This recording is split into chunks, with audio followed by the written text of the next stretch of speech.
Bonjour, je m'appelle Noé. Dès mon plus jeune âge, j'ai ressenti une connexion particulière avec Dieu. Mon enfance s'est déroulée dans un monde où le mal et la corruption s'étaient répandus comme une ombre noire sur la terre.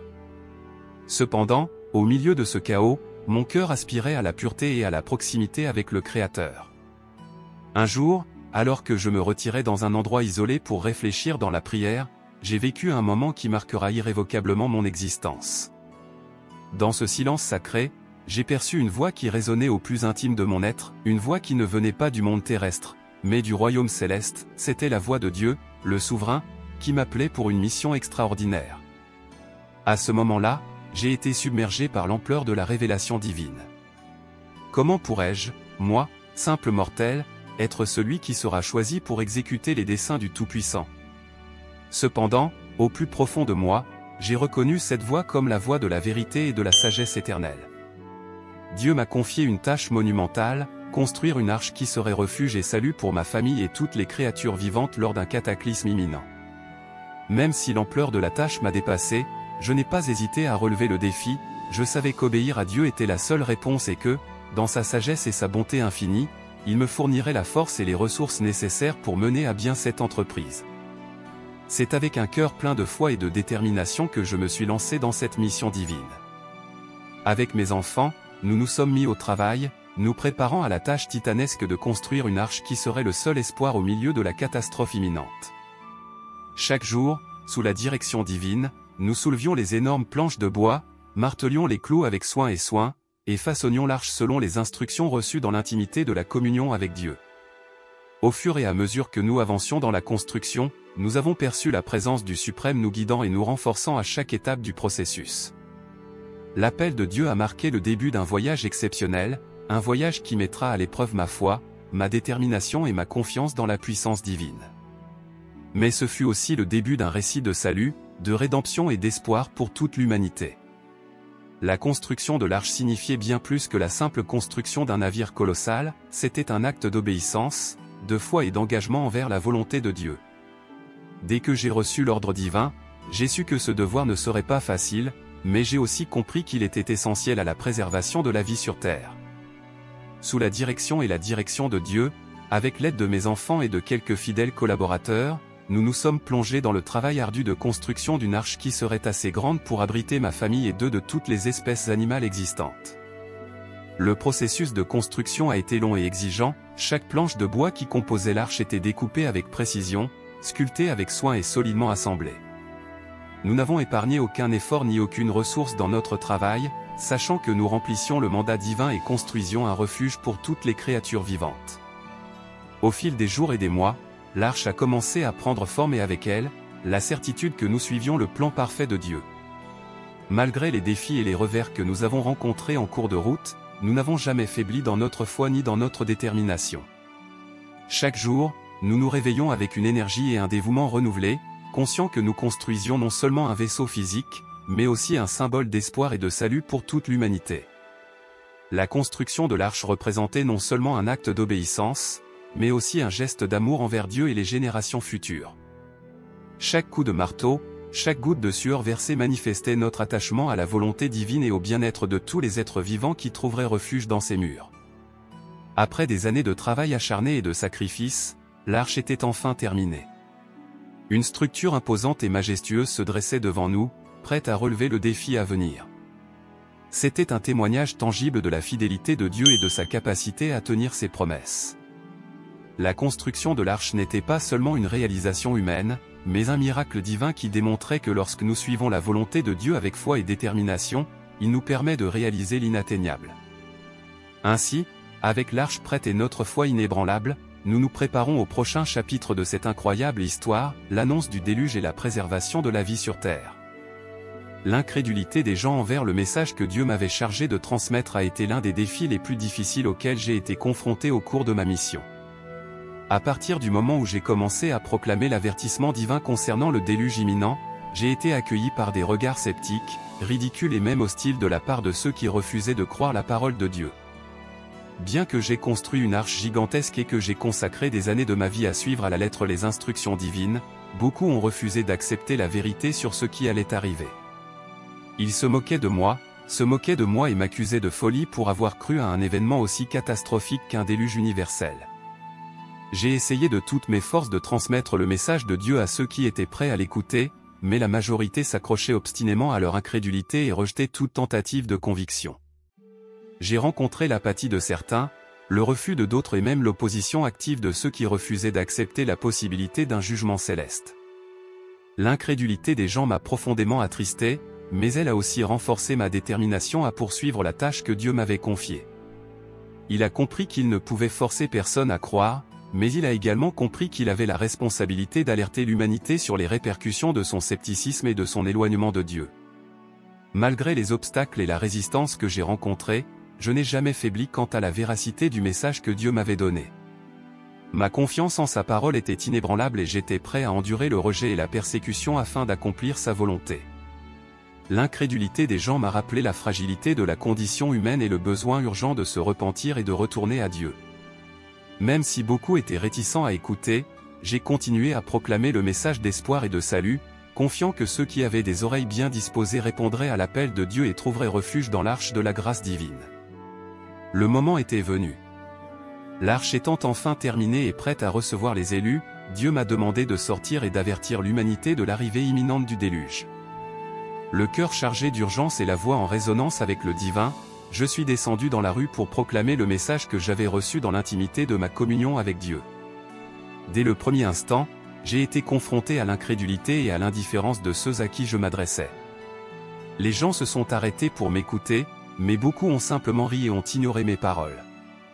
D'autres m'accusaient de folie ou m'insultaient pour avoir osé parler d'un jugement divin qui leur paraissait si invraisemblable.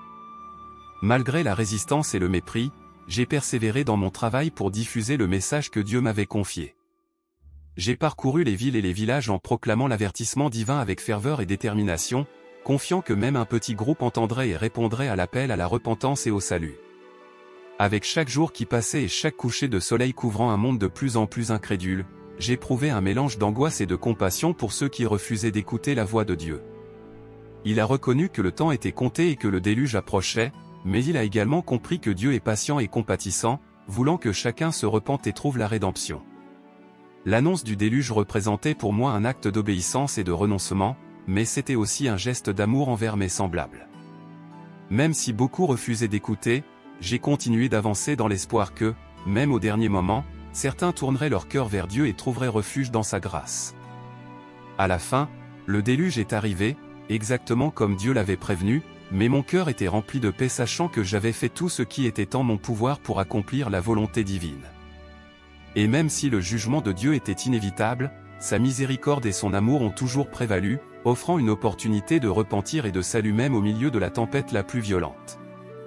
Le jour était arrivé. Des nuages tourbillonnaient dans le ciel, annonçant l'arrivée imminente du déluge que Dieu avait prédit. L'arche étant entièrement préparée et toutes les créatures à bord, ma famille et moi sommes entrés à l'intérieur, fermant les énormes portes derrière nous. Notre cœur battait à tout rompre alors que nous regardions le monde extérieur, sachant qu'il serait bientôt consumé par les eaux du déluge. Mais à l'intérieur de l'arche, nous avons connu une paix surnaturelle, sachant que nous étions à l'endroit où Dieu nous avait dirigés pour notre protection et notre salut. L'arche est devenue notre maison. Pendant les longues journées et nuits qui ont suivi, nous nous sommes rassemblés pour prier et louer Dieu, en nous souvenant de ses promesses de sécurité et de subsistance. Malgré le rugissement de la tempête à l'extérieur, une sérénité régnait à l'intérieur de l'arche que seule la présence de Dieu pouvait conférer. Pendant 40 jours et 40 nuits, l'arche flotta sur les eaux tumultueuses du déluge. Les vagues se sont écrasées contre sa coque, mais l'arche est restée ferme et protégée, protégeant ses occupants du chaos qui régnait dans le monde extérieur. À l'intérieur de l'arche, nous vivons en communion authentique avec Dieu, accrochés à sa promesse de préservation et confiant en sa suprématie sur toute chose. Même si le déluge faisait rage à l'extérieur, à l'intérieur de l'arche nous avons connu une paix qui dépassait toute compréhension, sachant que nous étions entre les mains du Très-Haut. La vie sur l'arche présentait des défis, l'espace était limité et vivre avec autant d'animaux présentait ses propres difficultés. Pourtant, malgré les revers, nous sommes restés unis en famille, renforcés par notre foi en Dieu et par la connaissance qu'il nous avait choisie pour cette mission spécifique. Au milieu des ténèbres et de l'incertitude, l'arche est devenue un symbole d'espoir et de salut pour tous ceux qui avaient répondu à l'appel de Dieu. Même si le monde extérieur était plongé dans le chaos et la destruction, à l'intérieur de l'arche nous avons trouvé refuge et protection sous les soins affectueux du Créateur. Notre séjour dans l'arche nous a appris de précieuses leçons sur l'importance de la foi, de l'obéissance et de la confiance en Dieu. Nous avons appris à dépendre entièrement de sa provision et à nous accrocher à sa promesse de salut. Même dans les moments les plus sombres et les plus difficiles, lorsque les eaux ont finalement commencé à se retirer et que la terre a réapparu, nous avons quitté l'arche avec gratitude dans nos cœurs, sachant que Dieu avait été fidèle à sa parole et nous avait portés à travers la tempête vers une nouvelle vie et un nouvel espoir. Le voyage dans l'arche fut une expérience unique et indélébile. Pendant 40 jours et 40 nuits, nous avons navigué sur les eaux tumultueuses du déluge, faisant confiance à la divine providence et à la promesse de Dieu de préserver nos vies et celles de toutes les créatures à bord. Les premiers jours du voyage furent remplis d'incertitude et d'anxiété, le bruit du vent et le rugissement des vagues qui s'écrasaient contre la coque de l'arche nous rappelaient sans cesse la fureur de la tempête qui faisait rage au dehors. Cependant, à l'intérieur de l'arche, nous avons éprouvé une sérénité que seule la présence de Dieu pouvait nous apporter. Nous nous accrochons à la foi et à l'espérance au milieu des ténèbres environnantes. Chaque jour, nous nous réunissions pour prier et louer Dieu, en nous souvenant de ses promesses de protection et de subsistance. Au fur et à mesure que le voyage avançait, notre confiance en Dieu s'est renforcée et nous avons trouvé du réconfort dans son amour et ses soins incessants. Malgré les défis et les difficultés que nous avons rencontrés au cours du voyage, Dieu ne nous a jamais abandonnés, nous guidant d'une main ferme à travers les eaux turbulentes, nous protégeant des dangers qui nous guettaient dans l'océan et nous fournissant tout ce dont nous avions besoin pour survivre. Sur l'arche, la vie était pleine d'activités et de responsabilités. Nous prenions soin des animaux, en veillant à ce qu'ils aient suffisamment de nourriture et d'eau pour survivre, nous maintenions l'ordre et la discipline, organisant nos tâches quotidiennes avec diligence et soin. Mais il y a eu aussi des moments de repos et de contemplation. Pendant le voyage dans l'arche nous nous sommes émerveillés devant la grandeur de la création de Dieu, observant comment les créatures autour de nous suivaient fidèlement son dessein. Même au milieu du chaos qui régnait dans le monde extérieur, au fil des jours et des semaines, le voyage dans l'arche est devenu un symbole de notre confiance et de notre dépendance envers Dieu. Nous avons appris à faire confiance à sa provision quotidienne, à obéir à ses commandements, et de s'accrocher à sa promesse de salut. Même dans les moments les plus difficiles, et lorsque les eaux ont finalement commencé à se retirer et que la terre a réapparu, nous avons quitté l'arche avec gratitude dans nos cœurs, reconnaissant que Dieu avait été fidèle à sa promesse et nous avait guidés à travers la tempête, vers une nouvelle vie et un nouvel espoir. Après 40 jours et 40 nuits de traversée dans l'arche, le moment tant attendu est enfin arrivé, la terre ferme réapparaît sous nos yeux, le rugissement du déluge fait place au silence et l'arôme frais de la terre mouillée remplit nos poumons tandis que nous admirait le paysage transformé par la main de Dieu. Lorsque nous avons ouvert les portes de l'arche, un sentiment de respect et de gratitude nous a submergés, la terre s'étendait devant nous, renouvelée et purifiée par les eaux du déluge, comme une toile vierge attendant d'être imprégnée d'une nouvelle histoire de vie et de rédemption. Petit à petit, nous avons commencé à descendre de l'arche et à remettre le pied sur la terre ferme. Le soleil brillait au-dessus de nous, illuminant le paysage d'une lumière dorée qui semblait refléter la promesse d'un nouveau départ. Nous nous sommes émerveillés devant la beauté de la création de Dieu, rendant grâce pour sa miséricorde et sa bonté infinie, alors que les pousses vertes des plantes commençaient à apparaître à travers la boue et que le chant joyeux des oiseaux remplissait l'air de leur mélodie. C'était comme si la création entière célébrait sa renaissance. Après le déluge, témoignant de la fidélité de Dieu et de sa puissance pour restaurer ce qui avait été perdu, à chaque pas que nous faisions sur la terre ferme, nous ressentions un profond sentiment de gratitude et de respect face au miracle dont nous avions été témoins. Dieu avait tenu sa promesse de préserver la vie sur terre, démontrant sa puissance et son amour inébranlable.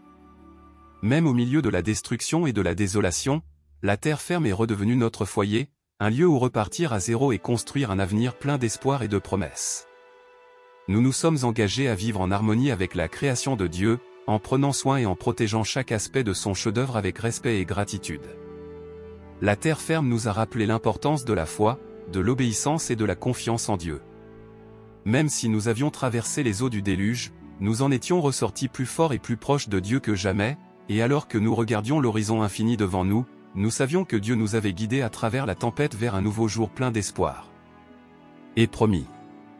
Après être sortis de l'arche et avoir regardé la terre ferme devant nous, nous avons ressenti un profond sentiment de gratitude et de respect face à la fidélité de Dieu.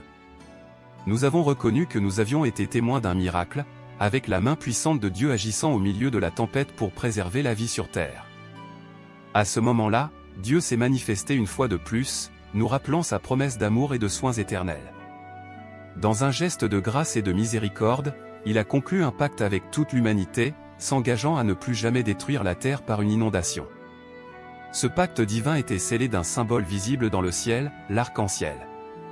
Lorsque nous avons vu l'arc-en-ciel dessiné dans le ciel, nous avons compris que c'était un rappel de l'engagement que Dieu avait pris envers nous. C'était un signe de son amour inconditionnel, de son engagement envers notre préservation et de sa promesse d'un avenir plein d'espoir et de bénédiction. L'alliance de Dieu n'était pas simplement une promesse, mais un engagement éternel envers sa création, une manifestation de son amour immuable et de sa fidélité incomparable. Nous nous inclinons en adoration devant le Tout-Puissant, exprimant notre gratitude pour sa bonté et sa grâce infinie.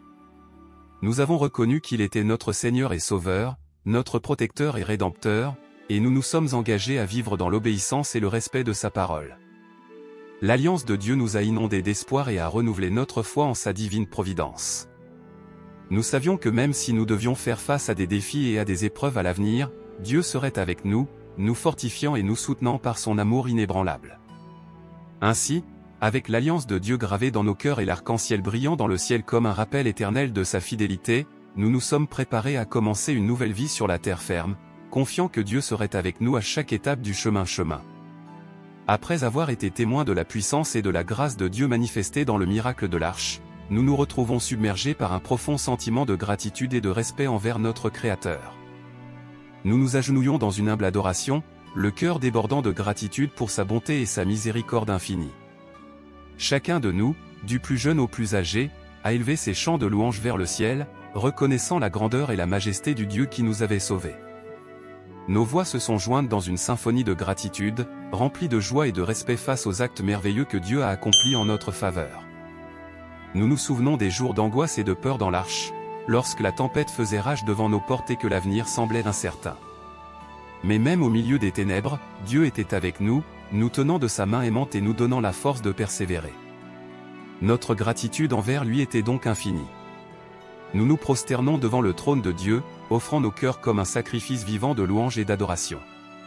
Nous avons reconnu qu'il était notre seul refuge et notre seule force, notre rocher et notre salut dans les temps de tribulation, et nous avons promis de le suivre et de le servir de tout notre être pour le reste de notre vie. Chaque jour, nous consacrons du temps à prier et à rechercher la présence de Dieu dans nos vies. Nous nous sommes immergés dans sa parole, recherchant sagesse et direction pour chaque pas que nous faisions, et dans chaque acte de service et de sacrifice, nous avons trouvé une occasion de démontrer notre gratitude et notre amour envers notre Seigneur bien-aimé. La gratitude et l'adoration étaient les piliers de notre existence, nous guidant et nous renforçant à chaque étape du chemin. Nous avons reconnu que sans la grâce de Dieu, nous n'aurions jamais survécu au déluge ni trouvé le salut. Par conséquent, nos cœurs débordaient de gratitude envers celui qui avait fait des merveilles dans nos vies. Chaque instant est devenu une occasion d'adorer et d'exalter Dieu, de reconnaître son amour inconditionnel et sa domination sur toute chose. Et tandis que nous vivions en communion avec lui, nous avons éprouvé une paix et une joie qui dépassaient toute compréhension, sachant qu'il restait à nos côtés à tout moment, nous guidant et nous soutenant par son amour éternel. L'héritage de Noé transcende les limites du temps et de l'espace, laissant une marque indélébile dans l'histoire de l'humanité et dans la mémoire collective de génération en génération. Sa vie et ses actions nous offrent de précieuses leçons sur la foi, l'obéissance et la confiance en Dieu qui perdurent encore aujourd'hui et au-delà. Noé était un homme à la foi inébranlable qui faisait confiance à la parole de Dieu alors même que le monde autour de lui sombrait dans le chaos et les ténèbres.